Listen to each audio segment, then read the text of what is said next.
Hello student, welcome to my YouTube channel Sandeep Classes. Student, अगर आपने इस चैनल को अभी तक सब्सक्राइब नहीं किया है तो प्लीज़ इस चैनल को सब्सक्राइब कर लीजिए और नोटिफिकेशन बेल को ऑन कर लीजिए, जिससे कि आने वाले अपडेट्स की जानकारी आपको मिलती रहे। Good morning to one and all my dear student.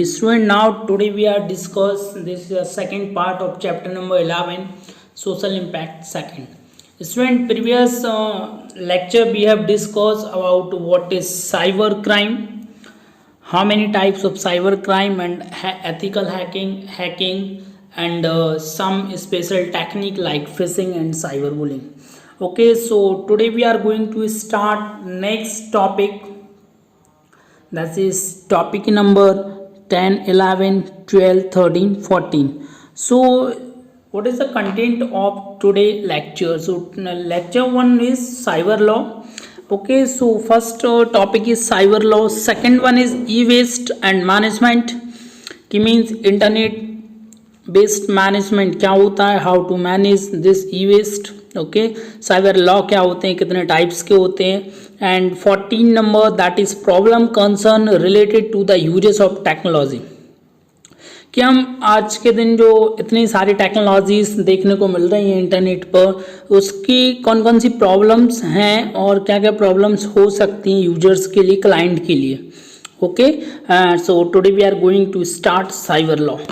So what is cyber law? Cyber law as it is the part of legal system that deals with the cyber space internet with the legal issues. cyber law का means ये है कि एक system पर depends होता है, okay, जो legal है, दैट मीन्स जो वैलिड है गवर्नमेंट की नज़रों में. दैट मीन्स कि आप इंटरनेट का यूज़ कर रहे हो, ओके, दैट मीन्स कंप्यूटर का यूज़ कर रहे हो, okay, and some special types of website का यूज़ कर रहे हो, तो वो एक security law and some legal system के बेस पे करना चाहिए. So this is called cyber law. It cover a broad area like freedom of expression, access to and utilization of the internet and online security और online privacy. That means कि जो cyber law कहता है, that means in सभी चीज़ों को easily access कर पाएँ. आपकी सिक्योरिटी भी होना चाहिए, प्राइवेसी भी होना चाहिए, कि जो यूजर्स एंड क्लाइंट है वो फ्रीडम होना चाहिए अपने एक्सप्रेशन एंड व्यू को रिप्रेजेंट करने के लिए. It is known as law of the web. That means कि इंटरनेट पर एक साइबर लॉ मीन्स कि आप किसी के साथ गलत अब्यूज यूज़ ना कर सकें. Okay, and what is the importance of cyber law? Cyber law play a very important role in this new approach of technology. It is important as it concerns to almost all aspects of activities and transactions that take place either on the internet and other communication device. Okay, कि मैं सारे rules and regulations होना चाहिए, term and conditions होना चाहिए, उसी के under में आप रहकर उस सोशल मीडिया एप्लीकेशंस का यूज़ कर रहे हो, चाहे कोई banking application and whatever we are aware of it or not, but each action and each reaction in cyberspace has some legal and cyber legal view. That means जो cyber crime या cyber crime जो office होते हैं, cyber security जहाँ से मिलती है, तो वहाँ आपका ये जो भी आप यूटिलाइज करते हो वो सब कुछ वहाँ पे सर्विलेंस के अंदर होता है. दैट मीन्स सभी लोग निगरानी रखते हैं उस चीज़ पे. ओके, जैसे आप गलत यूज़ करते हैं देन आपके पास अलार्म होगा, दैट मीन्स कि अलर्ट किया जाएगा आपको कि you can do wrong. That means आप गलत कर रहे हैं, इसको स्टॉप कीजिएगा, अदरवाइज आपको अरेस्ट किया जा सकता है. Next IMP rule, that is information technology act of India 2000. According to Wikipedia, the information that means IT Act 2000, also known as ITA 2000. Okay, it is an act of the Indian Parliament. Okay, this is now number 21 of 2000. It was notified on 17th October 2000. That means जो act ये means पारित किया गया, that means इसको launch किया गया 17th of October. It is the most important law in the India that deals with the digital crimes और cyber crime. ये क्यों बना गया? क्योंकि जो डिजिटल क्राइम्स हो रहे हैं और साइबर क्राइम्स हो रहे हैं, ओके, सो उसके अकॉर्डिंग ये रूल्स बनाया कि अगर आप इसका मतलब कि आप कोई क्राइम करते हैं तो आपके अगेंस्ट कोई कार्रवाई हो सकती है. It is based on the United state model law of electronic commerce 1960. एक इस पर बेस्ड है, जो यूनाइटेड जो यूएन होता है, यूएन एक बोले तो एक इंस्टीट्यूट है, एक ऑर्गेनाइजेशन है, reminded bye general assembly of United nation by resolution dated 30 January 1997। That means ये जो रूल्स एंड रेगुलेशन है यूएन द्वारा लिया गया था। Some special point of the IT Act 2000. First one is Act has given birth of new business to companies to issue digital certificate by become the certified authorities. That means अगर आप कोई business purpose से आप कोई companies को आप launch कर रहे हैं, दैट मीन्स या ओपन कर रहे हैं, तो आपके लिए एक डिजिटल सर्टिफिकेट बनवाना पड़ेगा। Second one is this act allow the government to issue notice on internet through e governance. That means जो भी आपका सर्टिफिकेट बनेगा, जो लाइसेंस बनेगा, वो ई गवर्नेंस के द्वारा बनाएगा। दैट मीन्स गवर्नमेंट उसको प्रोवाइड कराएगा। Email is now considered as a valid and legal form of communication. जो ईमेल का यूज करते हैं, ओके, तो it is a valid legal form of communication. Okay, next one is digital signature are given legal validity within the act. आपको digital signature मैंने last class में पढ़ाया था। Okay, next one is the communication between the companies और between the company and the government can be done through the internet. Okay, जो भी communication होगा किसी कस्टमर का, क्लाइंट का एंड गवर्नमेंट का, वो सारा कुछ इंटरनेट के थ्रू ही होगा। Addressing the issue of security is the most important feature of this act. It introduce the construct of digital signature. That means ये जो पूरा भी कम्युनिकेशन होगा वो डिजिटल सिग्नेचर पर बेस्ड होगा। In case of any harm or loss done to company by criminals, the act provide a remedy in the form of money to the company. अगर if in case कोई भी नुकसान होता है तो वहाँ पे कंपनी उसको प्रोवाइड करेगी और गवर्नमेंट भी उसमें कुछ प्रोविज़न प्रोवाइड करेगा। जो आईटी एक्ट है उसमें भी कुछ पेनल्टीज लगाई गई हैं। Okay, it's provides legal recognize to the transaction done by electronic exchange of data and other electronic means of communications of electronic commerce transaction. Okay, that means कि बहुत सारे ट्रांजैक्शन हैं जो भी आप करते हैं सारा कुछ ऑनलाइन होगा उस एक्ट के थ्रू।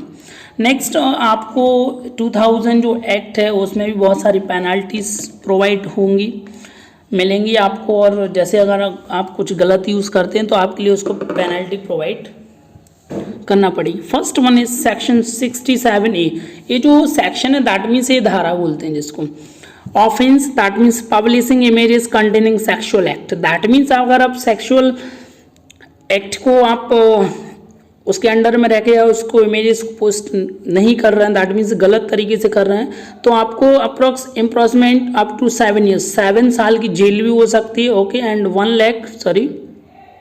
10 लाख रुपीस तक का आपको जुर्माना हो सकता है। Second one is 67B publishing child porn और प्रीडेटिंग चिल्ड्रन ऑनलाइन। दैट मीन्स अगर आप चाइल्ड पॉर्न को अपलोड करते हैं तो आपको 5 ईयर्स का जेल एंड 10 लाख रुपीस का आपको जुर्माना लग सकता है। Okay, 67C that is failure to maintain record. अगर आप किसी रिकॉर्ड को वहाँ से आप डिलीट कर रहे हैं, ओके, तो 3 ईयर्स तक का आपको पेनल्टी हो सकता है and with fine. 68 failure refusal of comply with order. That means कि आप किसी भी चीज़ को फेल कर रहे हैं, रिफ्यूज़ल कर रहे हो, दैट मीन्स आप पहले बोलते हैं आप कर सकते हैं, फिर बोलते हैं नहीं कर सकते, तो आपको 2 लाख रुपीस तक का आपको पेनल्टी लग सकता है। अब डेटा को डिस्क्रिप्ट फेलियर करा रहे हो, दैट मीन 7 ईयर्स का जेल हो सकता है आपको। सेक्शन 70 के अगेंस्ट सिक्योरिटी एक्सेसिंग और attempting to secure access to protected system. That means अगर आप किसी प्रोटेक्टेड सिस्टम की सिक्योरिटी को तोड़ रहे हैं बिना परमिशन की, तो आपको 10 साल तक का जेल हो सकता है। 71 that is miss representation. That means अगर आप किसी चीज़ को गलत तरीके से रिप्रेजेंट कर रहे हैं तो आपको 3 ईयर्स तक का जेल और अप टू 1 लाख रुपीस तक का आपको फाइन लग सकता है। Next topic is e waste.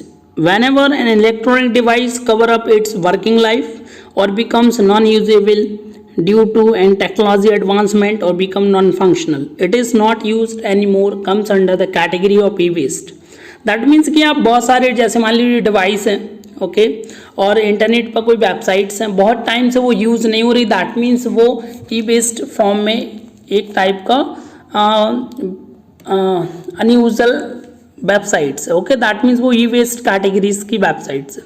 As the technology is changing day by day, जैसे जैसे आप टेक्नोलॉजी चेंज हो रही है तो जो पुरानी चीज़ें हैं वो क्या हो रही है, वेस्ट हो रही हैं. This is known as electronic waste. Electronic device become non functional and turning into e waste. That means कि जो फंक्शन नहीं कर रहे हैं डिवाइस, इलेक्ट्रॉनिक डिवाइस, वो क्या हो जाएंगे, ई वेस्ट कैटेगरीज में एंटर कर जाएंगे. Managing such non functional electronic device term as e waste management. Okay, so देखिए e waste hazards. First one is acidification of soil, air pollution, population of ground water, land live with lead and heavy metals. That means कि जो devices हैं like पुराने जो mobile phone चलते थे अब वो वर्किंग नहीं कर रहे हैं, सही तरीके से ख़राब हो चुके हैं. दैट मीन्स वो इलेक्ट्रॉनिक वेस्ट कैटेगरीज के फॉर्म में उनको रखा जाएगा. ओके, ऑन ह्यूमन हेल्थ, देखिए अगर आपका जैसे आप मोबाइल का यूज़ करें, बहुत पुराना हो गया है, उसके जो वर्किंग पार्ट्स, उसमें जो मेटल की चीज़ें लगी होती हैं, रेडियो वेव्स आती हैं, वो वर्किंग नहीं करेंगे तो आपके बीमार होने के चांसेस ज़्यादा हैं. आपको लंग कैंसर हो सकता है, आपका डीएनए डैमेज हो सकता है. ओके, एंड अस्थमा की बीमारी भी होने के, हार्ट अटैक भी आ सकता है. So these are the e waste hazards. Means कौन कौन सी प्रॉब्लम्स क्रिएट हो सकती है इलेक्ट्रॉनिक वेस्ट से. Next one is e-waste management. It can be defined as the practical and holistic approach to the founding pillar of cutting down waste from Mother Earth. It is reusing and recycling of e-waste which is no longer in use and can be solved for the sum of its component. That means कि e-waste जो management है, जैसे कोई device आपका ख़राब हो गया है तो उसको हम फिर से यूटिलाइज कैसे कर सकते हैं, उसको कैसे रिसाइकिल करेंगे. We are on the verge on technology break verge with the introduction of artificial intelligence and we need to dispose of toxic e waste from our home before we pile of from more e waste. That means कि electronic waste जो electronic devices हैं हम उनका फिर से utilise कैसे करेंगे. Okay, तो these are the management is known as e waste management. Proper disposal of used electronic gadget. E-waste is a growing problem for us in India. That means कि जो e-waste एक बड़ी प्रॉब्लम बनती जा रही है इंडिया में. As in 130 crore strong economy, we produce e-waste in large quantities. Okay, that means जो हमारे यहाँ population है approx 132 crore.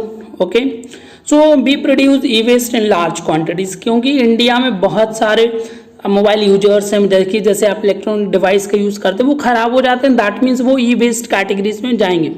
It is very much important to dispose of waste in a pragmatic manner. कि जो भी आप डिस्पोज कर रहे हैं, जो भी आप ख़राब डिवाइसेस का यूज़ नहीं कर रहे हैं, तो आप ऐसी जगह उसको मैनेज कीजिएगा जिससे वो आगे जाके उसका यूज़ कर सकें. Way to dispose. First one is give back your electronic companies and drop off points. That means कि अगर आपका मोबाइल ख़राब हो गया है, ओके, दैट मीन्स वो आप अपनी कंपनी में जितने रुपए में भी आपका रिटर्न हो सकता है वो रिटर्न कर सकते हो. Visit civics institution, donation your outdated technology.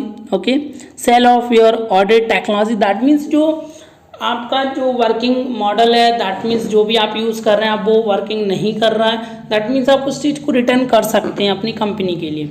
तो कंपनी क्या करेगी, उस चीज़ को मॉडिफाई करेगी, देन एक नया डिवाइस लॉन्च कर सकती है आज की टेक्नोलॉजी के हिसाब से. तो इस तरीके से आप ई वेस्ट जो इलेक्ट्रॉनिक डिवाइस हैं, वेबसाइट्स हैं, वॉट एवर जो भी हैं, उससे क्या होगा कि सारी चीज़ें अपडेटेड हो सकती हैं. Awareness of health concern related to uses of technology. That means हम टेक्नोलॉजीज का आजकल यूज़ कर रहे हैं, उसमें बहुत सारी प्रॉब्लम्स हो सकती हैं. Two types of problem, major problem two types, physical and psychological. First one is physical, repetitive strain injury. That means कि आप जितना भी यूज़ करेंगे आपको पेन होने के चांसेस ज़्यादा हैं. Okay, carpal tunnel syndrome, okay, that means कि आपको इलनेस हो सकती है. Computer vision syndrome, that means आपकी आंखें खराब हो सकती हैं. रेडिएशन, ओके, वेरियस टाइप्स की रेडिएशंस होती हैं. ओके, हेडेक हो सकता है आपको, आपके हार्ट पर इफेक्ट पड़ सकता है. Okay, sleeping disorder, that means कि आपके सोने की जो रूटीन होगा वो चेंज हो सकता है. Loss of attention and stress, that means कि जो आप अटेंशन कर सकते हो तो उसमें बहुत सारे चेंजेस आ सकते हैं. ओके, एंड स्ट्रेस बढ़ेगा. So these are the physical problem.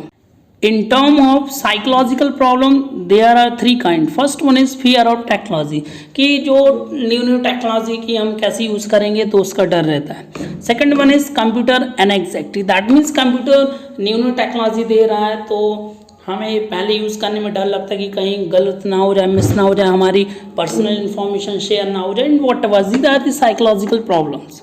Next one is internet addiction, that means internet addiction का मीन्स न्यू टेक्नोलॉजी आ रही है तो आजकल देख रहे हैं आप छोटे छोटे स्टूडेंट, छोटे छोटे बच्चे वो क्या कर रहे हैं, मोबाइल का यूज़ कर रहे हैं, जबकि उनको इतना यूज़ नहीं करना चाहिए बिकॉज उनकी साइकोलॉजिकल एंड फिजिकल कंडीशन खराब हो सकती है. ओके सो देखिए आप जैसे यूट्यूब है तो यूट्यूब का बहुत यूज़ कर रहे हैं लोग, photo lurking, Google stalking, infography and whatever. So these are the internet का एडिक्शन का मतलब होता है इंटरनेट का ज़्यादा आदी ना होना. अगर आप इंटरनेट का बहुत ज़्यादा यूज़ करेंगे तो आपको साइकोलॉजिकल प्रॉब्लम ज़्यादा हो सकती हैं. Okay so student, this is the second part of your chapter number 11 will be finish and overall 2 units will be finished. Okay, and next turn we will discuss new chapter, new video and new unit. And thank you so much.